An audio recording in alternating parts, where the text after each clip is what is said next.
Madame, Monsieur, bonjour et bienvenue dans le JT d'actualité juridique de la Revue Fiduciaire. À la une de ce lundi 12 septembre, nouvelle étape vers la généralisation de la facture électronique, prolongation de certains prêts soutenus par l'État et activité partielle des personnes vulnérables au Covid-19. C'est parti.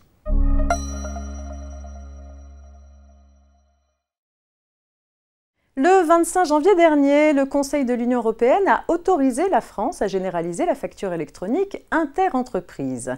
Dans ces conditions, le Parlement français vient de confirmer le calendrier et les modalités de mise en œuvre de cette importante réforme, dont le déploiement interviendra entre juillet 2024 et janvier 2026 selon la taille des entreprises.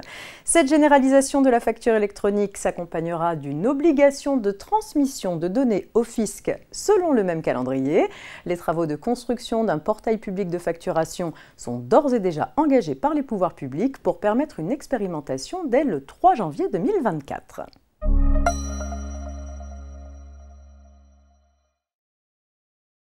Mis en place pour aider les entreprises particulièrement touchées par les conséquences de l'épidémie du Covid-19, le dispositif des prêts garantis par l'État ou PGE a pris fin le 30 juin 2022. Il s'achève sur une note positive émise par la Cour des comptes en juillet dernier. Son rapport consacré au PGE tire en effet un bilan satisfaisant de cette aide qui a répondu efficacement aux besoins de liquidité des entreprises. Les entreprises fragilisées par la crise ukrainienne pourront encore recourir au PGE Résilience pendant quelques mois, créé en avril 2022 pour les entreprises ayant un besoin significatif de trésorerie en raison des conséquences économiques du conflit en Ukraine. Ce dispositif expirait également le 30 juin dernier. Il a finalement été prolongé par la récente loi de finances rectificative jusqu'au 31 décembre 2022. La même prolongation a été décidée concernant les prêts participatifs qui avaient été ouverts aux petites entreprises dans le contexte de la crise sanitaire. Elles pourront donc en bénéficier pour faire face à leurs difficultés de financement jusqu'au 31 décembre 2022.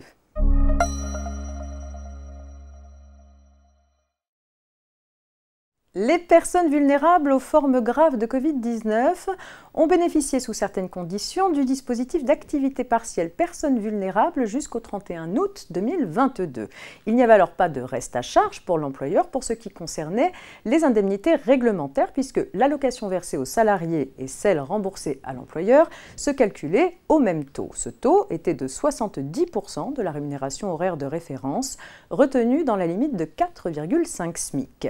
La loi de finances rectificative a rétabli cette activité partielle personnes vulnérables du 1er septembre 2022 au 31 janvier 2023. Comme auparavant, l'indemnité d'activité partielle due aux salariés est égale à 70% de la rémunération horaire de référence retenue dans la limite de 4,5 SMIC.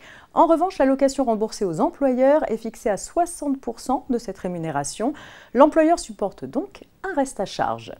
C'est la fin de cette édition. Je vous souhaite un excellent début de semaine et rendez-vous demain, mardi.